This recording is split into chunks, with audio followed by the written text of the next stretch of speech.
Welcome everyone to today's Clean Food Challenge. And hi, Elaina, how are you doing? I am good.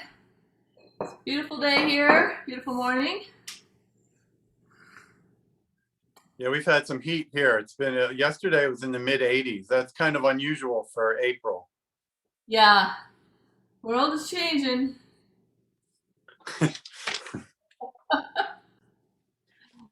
So on day one, we did that Mesquite Magic smoothie, and that was incredible. What happened to those kelp pesto zoodles? I ended up blending them, but I haven't eaten it yet. I kind of wish I hadn't blended them, but oh well. I've never tried to blend the kelp noodles. Zucchini, I could see blending. Yeah, well, it was the whole thing mixed together. The other ones I kept, the ones I didn't use, I kept in a glass container in the fridge. So they're waiting for something good. Okay, and on day two, we did a big salad with ranch dressing. Salad is an important of a clean food journey. So before we kick off with our great granola recipe that Elaina has for us today, we're going to talk about two top benefits of eating organic. One is you're eating less pesticides. Pesticide exposure can be linked to cancer, neurological damage, impaired intelligence in children.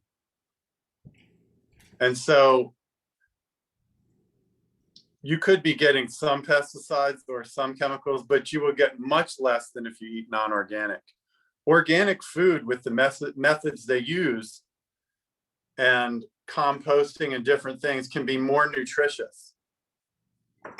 You get more nutrients in the food. So say an organic apple versus a conventional apple, the organic will have less pesticides and more nutrition.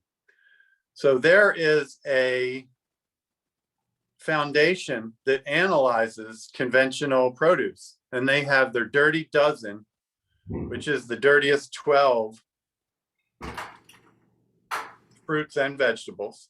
And they also do their clean 15, which is their top 15 cleanest conventional vegetables. So I'm going to go through the dirtiest 5 I see. We're going to have a link in the slide for you. And you can go there and download the Dirty Dozen or the Clean 15. So we have lemons, strawberries, greens like spinach, kale, collards, mustard greens, tomatoes, and celery. Those are your dirtiest 5. If you're only going to get 5 types of foods organic, I would get those 5. The cleanest 5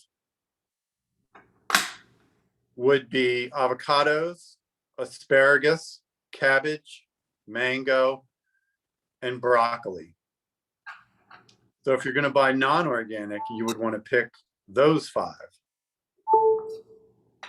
So after Elaina has her demonstration today, Helen's going to take over and show you a couple offers and what we have some specials for you. So why don't you go ahead with this great granola recipe? Okay, here we go. I'm going to start a Facebook Live too.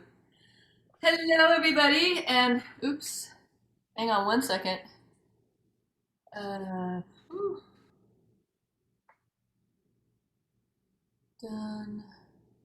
All right, it's not going live today on Facebook, but I'll just do it on my regular camera. Hold on one sec. Video. Hey, you can post it up there after. Okay, here we go. Hello, everybody, and welcome to day 4 of our Clean Food Eating Challenge. I've been getting a lot of side messages from friends who are super excited and have been learning a lot. And actually, a couple of my customers, you guys will be happy to know, are like now interested in buying from Natural Zing. I'm sure more than a couple, but at least people I've heard from. And we actually do have a question before I start today, Jeffrey, about your spirulina. And I guess they just were wondering about the source of your spirulina, because you know a lot of spirulina is, I know yours isn't, but is low quality and has heavy metals, and You just have to be really careful about where you're sourcing things. So, have you guys done testing on your spirulina and or like what? Why did you choose that spirulina? I guess is the question. It is a long time big producer of spirulina, and it comes from India. We also get the spirulina crispies are from a small co-op in India. And both our spirulina, we have a spirulina powder, spirulina tablet. That comes from one supplier. The spirulina crispy comes from a different place. Okay. But we get certificates of analysis, and Um, we ask for different testing on all our spirulina products. Yay, that's awesome to know. Okay, that's So all. this is spirulina. I ate spirulina even prior to starting Natural Zing. I used to love spirulina. But this one, especially like for me, I would take it before a workout sometimes. I'd take like a handful of maybe 15 tablets. Sometimes I'll do the tablets instead of the powder, but the tablets are 100% spirulina.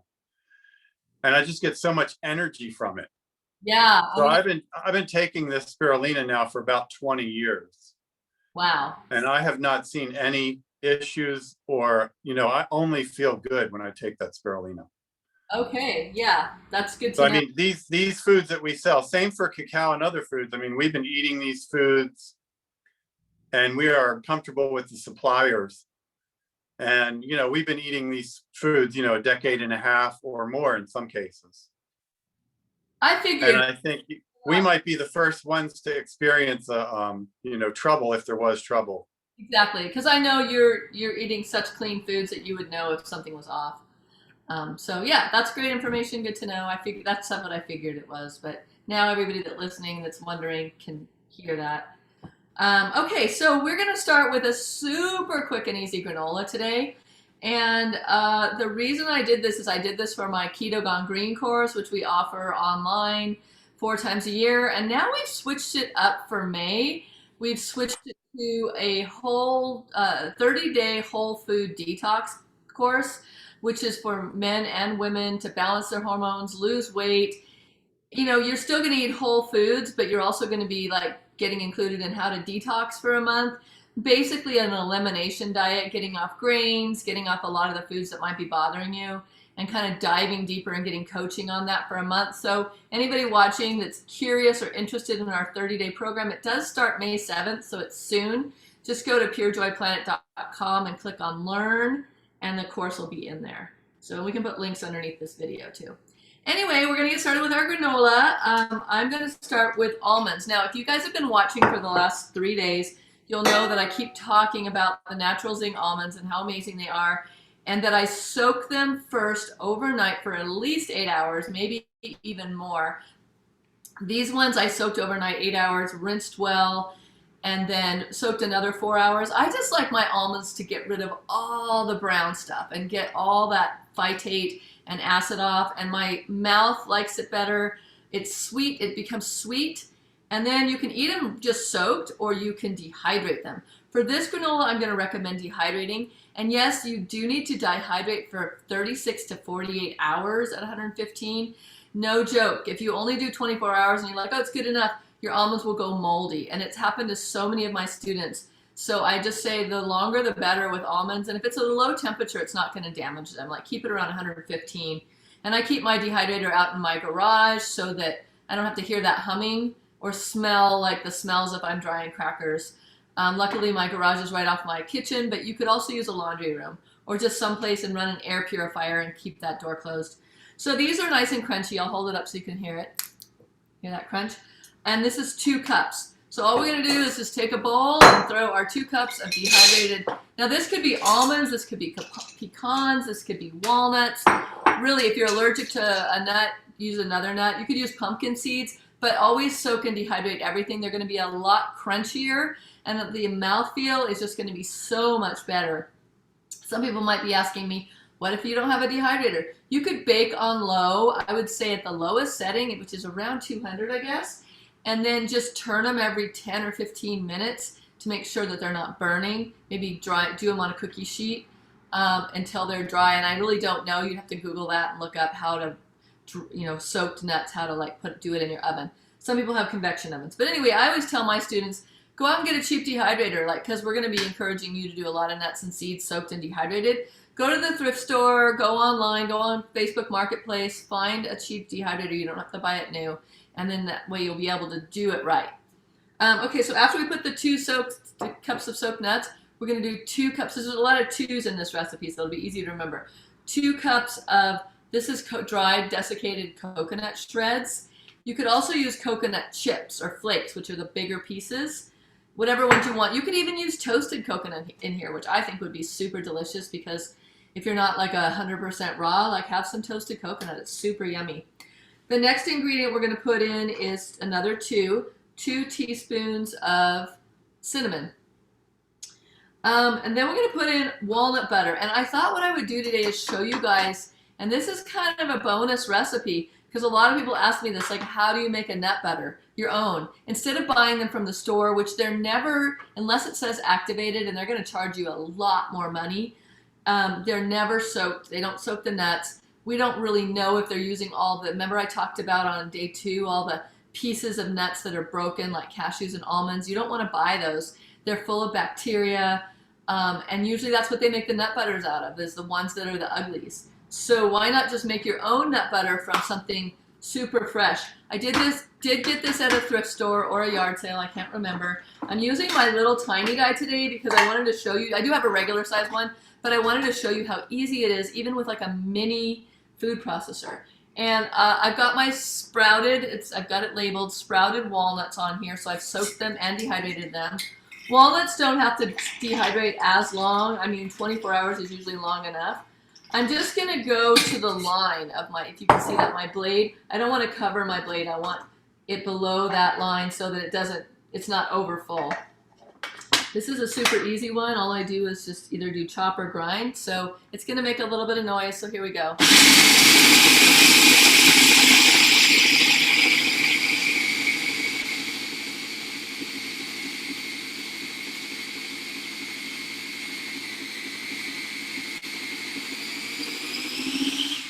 I'm going to go grind because I think it spins it the other way.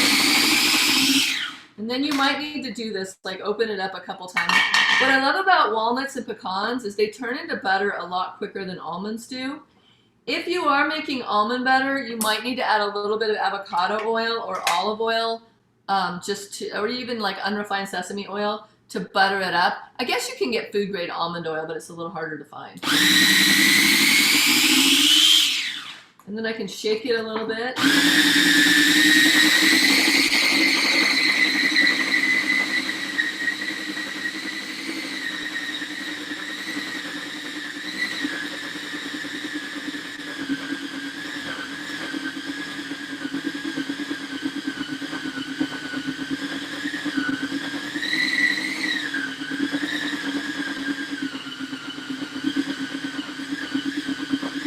There we go.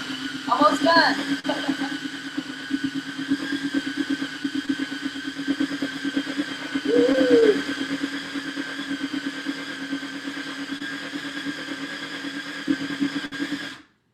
You have to be a little bit patient, but that's okay.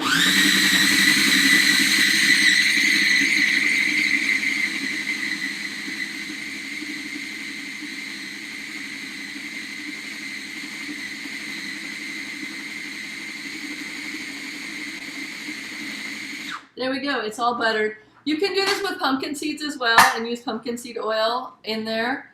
The walnuts are the ones that butter up the best, and you can see that. So that's an awesome nut butter. It didn't get too warm. This is a 2 tablespoon measuring scoop. I'm going to use 2 tablespoons in there. And then you can just keep this in your cupboard in a glass jar. I have a little bit here that I made. And label it walnut butter, and it'll keep for a couple months or more. Or you could keep it in the fridge, but I like it warm and soft, especially for this recipe. You want it to be able to mix in really nicely. So if you're using, almond butter that you bought at the store, just warm it up with some hot water underneath so it's easy to mix in. You don't want a big lump. Okay, so now I've got my spatula right here. The other thing is a half a teaspoon of nutmeg, another 2, half, and 1/4 to 1/2 teaspoon of mineral salt. We're using the natural Zing Himalayan salt. The other ingredient is our sweetener. We need coconut sugar, like only about a tablespoon or two, really up to you, and then stevia. And I'm going to use, this is the stevia, I keep it in my own little jar, 1/8 of a teaspoon, which is 2 of these tiny little scoops. The company that I use, and I'll put the link below, is Pure, Pyure. Make sure it's only stevia, that there's no inulin in there. Inulin is okay, but it causes a lot of people gastric distress, like gas and bloating. I'm one of those people. Not everybody reacts to it like that, but I like stevia that is only stevia, so I use the Pure brand. And then we're just gonna mix it. The only thing I didn't put in here is my vanilla. So just some vanilla extract, about a teaspoon or two, whatever you like. If you have a vanilla bean, you can use that too. Don't worry, the vanilla won't, you can still keep this at room temperature because the vanilla is just alcohol. It's not, it doesn't have any water in there, so it's not gonna mess with your recipe. I'm just gonna use my hands and just get this really mixed in well. I might actually add a little bit more nut butter to this because I want it to really like, really get, what's the word? I want it to kind of stick to itself and get sticky and seem more like a granola. And you can kind of crush those almonds up a little bit while you're doing this. And it's so good. And I would definitely add other things if you want. Like you could add some dehydrated pumpkin seeds to this, some goji berries. I don't do anything high glycemic, but you can do raisins and goji berries and dried fruit if you want. Just be warned that nuts and fruit together cause a lot of bloating and are not the best food combining, so that's why I do this more keto based. But of course, then you can put your almond milk on it, and I will do that too, because we made our almond milk, remember on what day was that? Day 1 when I made the smoothie? I made some almond milk. So just to show you guys how to store this, I'll get my hands rinsed off here. We'll get a bowl to make it look appealing. Oh, and then, yesterday Jeff and Helen were talking about all their berries, or maybe that was the day before. But you can put your fresh berries on top of this, which I definitely would do versus dried fruit, because dried fruit is a lot more sugar concentrated. I can seem to get away with some berries on this without it being a problem. So really you just have to know your own body. Everybody's body works differently. And I'm not saying everybody needs to be low carb or keto, but for me, it seems like my gut is the happiest and I have the most energy when I'm not doing a lot of dried fruits and sugary things. So let's get our almond milk out.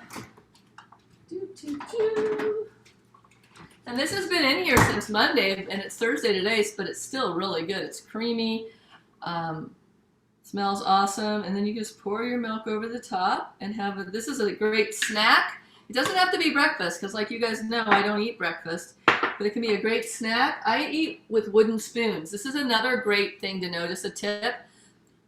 Wooden utensils are so much more appealing when you're eating on a wooden utensil, and I actually travel with a spoon, a fork, and a knife that are wooden, so I can eat on the airplane, I can eat at a restaurant, I don't have to use their low quality metal utensils. Once you start doing this, you'll notice that you taste the metal on everything, like, oh wow. As a chef and as someone who loves flavors, wooden utensils are the best, and you can find these online. So there's our granola. And like I said, if I had some berries on hand, I would add them. And I will just store this in a glass container, which I have right here. And like I said, you can just put this right in your cupboard. And it does really taste delicious. And like I didn't show you that I was adding coconut sugar, but you can definitely add some coconut sugar to taste to this, or maple syrup or anything like that. All right, so that's it for today. Do we have any questions from anybody? So the almonds you left whole, right, Elaina? I left them whole, and then I just kind of used my hands to crunch them up. But you could. Okay, and they were soaked and dehydrated? Yep, exactly. But they had the skins on though, right? Yeah, I don't remove the skins because I've already soaked them and gotten all the phytates off. The only time I would remove the skins is if I'm making a cheese or something. And then you ground the walnuts for the nut butter. Yep, ground the walnuts to make a nut butter. Now, did you have some whole walnuts in there or sunflower or pumpkin seeds In where? in the batch that you made today? Not today. I just use almonds, but you could use walnuts. You could use, I mean, you can mix and match pecans. I think I said that already. Pecans, walnuts, anything. Yeah, Yeah, I see pumpkin seeds in granola sometimes. exactly. And like I said, you could throw goji berries or whatever for color in there if you want. I'm just kind of basic because I'm not doing fruit at the moment. Now, in the recipe, it says bake for 350 for 15 minutes. You can do that, especially if you want it more toasty. But if you want to keep it raw, then you don't have to. It's already ready to go. You could bake it, but you don't have to. And I'm not. That seems a little short. I've seen like where people will bake stuff like at 250, but then maybe for an hour or something. Like for granolas, for like with oats. Yeah. If they're gonna have oats. But these nuts have already been soaked and dehydrated. So, and coconut burns really quickly. I don't know if you've ever toasted your own coconut, but it's ready within 5 minutes. So if you did it like an hour, the coconut would burn. Now I will say cooling is one of the most important things, because if you don't get it cool, it'll have that moisture. When it cools, some of the moisture is evaporating from the granola. That is such a great point, Jeff. And a lot of people don't know this. And I've had so many people, even people who I consider professionals at a restaurant, they'll make their flax crackers and then store them. And I come in and I'm like, why are your flax crackers soggy? And of course, they cool them. I actually tell my students to cool them in a freezer and really get them cold before they store them. Same with dehydrated nuts and seeds, like cool them off completely. If you live in a moist environment, then cool them in the freezer, not in the fridge, in the freezer. And what I do is just fill a Ziploc bag and keep it open and let them cool themselves in the freezer. The freezer is very drying and dehydrating, and then you just zip that bag a couple hours later. Now here, when in the summertime, dehydrating in the house is pretty rough when your house is already like 80 degrees. Yeah. I'll put my dehydrator on my front porch, but dehydrating in the winter is great. Yeah, it'll warm your house up. Yeah, and if you enjoy the smell of whatever's drying, it's fine. But if you're drying like a cracker that has onions and garlic, I would do the porch thing. Or for me, I do the garage. Yeah, I've done the garage too. Yeah. Well, you never know what could crawl in there on the porch, or maybe an animal will come by and help themselves to some of your food. Yeah, pour off with their little paws, right? Actually, I used to live in Santa Cruz Mountains, and it got really cold there, and I used my front porch, and no, bugs didn't get in. I think the sound of it and the heat radiating is kind of a deterrent for most bugs, because it never happened to me, so just FYI. Okay, well, so Helen's going to take things from here, and I'm going to let her know we're ready to go with her. Okay. Oh, here she comes. Thanks for joining the recipe. Hello, everyone. So here is the recipe. And of course, I will post that in the Facebook group. And I will also be sending that out in the emails.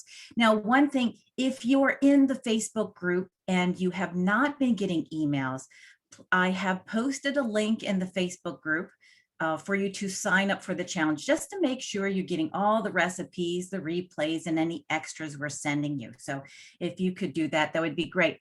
Now, a couple things I wanted to talk about. A lot of people say, well, it's too hard to eat healthy. And some of the top complaints that we hear are that it's too hard, or they don't know what to eat.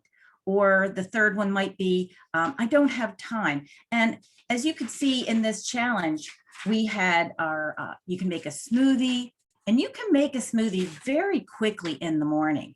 And I even had a friend the other night said, Helen, you don't understand. I really am not a morning person.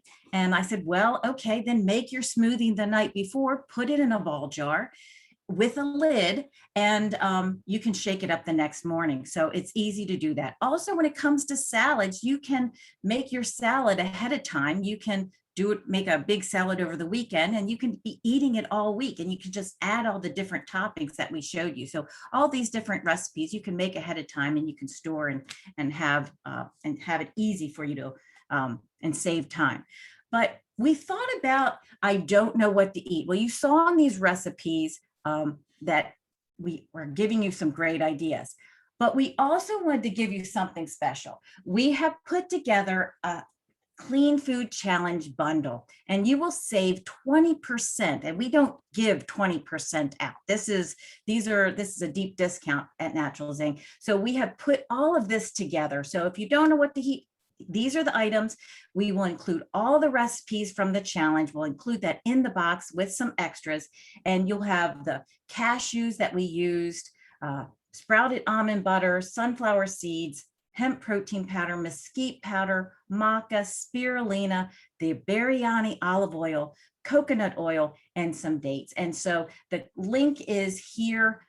It will be in the presentation. I have put it on the Facebook group. I have put it in the chat, in the Zoom, and you can see it's a really nice discount. This would normally be $108, and we are giving it to you for $87 here. So now this promotion will end May 11th because we don't usually have this deep of a discount. So this is a special just for this group. So again, if you have any questions for Elaina or Jeff or any of us, make sure that you put them in the comments. I will check the chat right now to see if there's anything new. Hey, no, Helen, I I don't see wanted to anything say in that the comments that came in through Zoom. But if you do, feel free to send those in, put them in the Facebook group, and we will make sure we answer those tomorrow. So we'll have some Q&A tomorrow. So we look forward to seeing you tomorrow for day 5. Thank you.